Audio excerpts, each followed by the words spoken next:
14 were done by the fathers of the nation. Sir Michael Somale, Sir Moyawe, Sir Peter Pata. You name the sirs, Sir Pukatemu.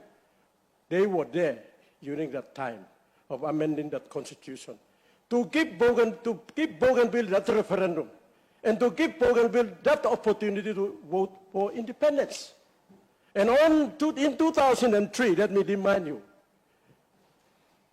the question of sovereignty by Papua New Guinea over Bougainville was put into question. And that question was answered in 2019 by the referendum result. You see, honorable members, Mr. Speaker, we are on a process that we negotiated together, we acted together, we slept together, and we came with the amendment of the Constitution.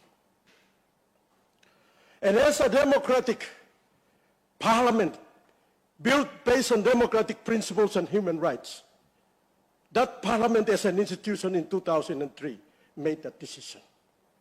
And that decision still stands.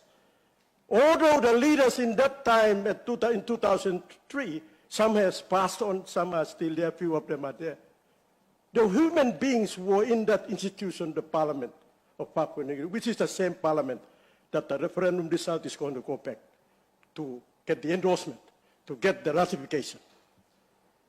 So what is the issue on this ratification process?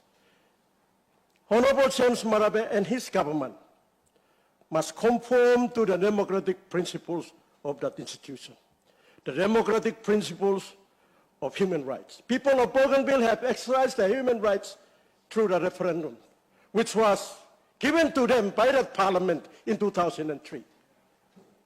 So in 2026, that same parliament as an institution is going to receive the referendum result. And there is no way that the parliament will reject the result of what it has conformed to in 2003. Because the parliament as an institution, although different members in today, is the same parliament. It must not be a mockery. It must not be a parliament that will now turn around to say that we are not a democratic parliament. We are not a democratic country. We don't respect human rights. So thank you, Honorable Vice President. Keep on with the consultation with the national government. It is a consultation based on good faith. And whatever outcome you will come up, and for them to take it to the parliament for final ratification, must also be a decision of the two governments together, taking it, doing it properly outside, hearing one another together, and then find the common positions to take it to parliament and ratify independence for Bougainville. As the Vice President always informs us, the Constitution of the Republic of North Solomons is at work. It's plain today. And some of the sovereign powers are being mentioned in the coming Constitution. Defense Force. Our people have told us through the consultation of the Constitutional Planning Commission that Bougainville will have a defense force, but that's a sovereign power. So the Constitution also, on the other side, is going parallel with the consultation process, and also the Constitution, where the people of Bougainville, when they voted for independence, as per the WABEC roadmap that states clearly that Bougainville will have its own constitution, independent constitution. That's what Bougainvilleans have tasked themselves to do through the Constitutional Planning Commission under the leadership of the Vice President. And that constitution, remember, it's a constitution by the people, for the people, and with the people.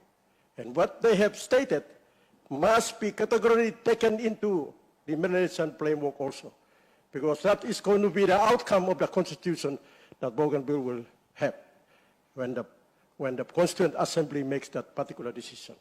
So the point here, Mr. Speaker, that I want to emphasize here on 2 points. No other provinces of Papua New Guinea will ever get a chance to break away from the country.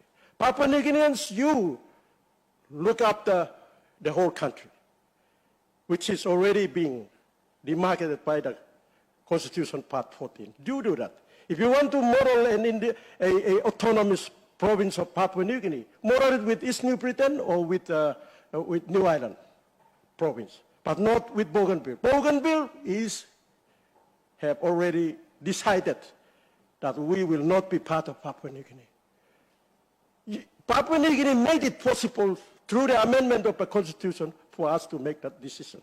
And I think we have done what we have been asked to do. And as a peace agreement, a joint agreement, we are finding a peaceful solution to end the conflict and to finally put the question of independence once and for all.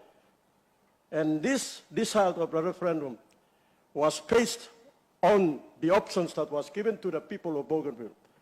And if you look back to page number 5 of Vice President's statement, it talks about the definition of independence. The definition of independence is very, very clear. It was agreed to in the consultation process when I was a minister that Bougainville will be an independent nation state with sovereign powers, recognized under international law, recognized by other independent states, separate from the independent state of Papua New Guinea. I make it very clear. I'm not reading it from the paper. I'm reading it from my brain box. So, Mr. Speaker, may I finish in talk me wish him you, Vice President, want them colleague Minister Makipa, want them Prime Minister James Marabe, and President, our President Honorable Ismail Turama, long Payumi must call of Parliament together, not us Bougainvilleans going to pushing ourselves into Parliament, but us together, taking the result as we have agreed in 2003 and in 2019, together take it to Parliament, and I believe that result is ratification on independence. Mr. Speaker, thank you for giving me this legal opportunity. Let me clarify and pick something where me will look into social media. Now me no work on one bell, now me like clarify now or this Parliament as an institution, that this Parliament. Now, suppose I will look at me on TV or look at me on CCTV. I was the former minister for referendum, and I know what I'm talking about. I was part of the negotiation of the Bougainville Peace Agreement. So I know what I'm talking. So Honorable Prime Minister James Marabe and Minister Duma need to get more information from what the consultation process is happening on. Thank you, Mr. Speaker.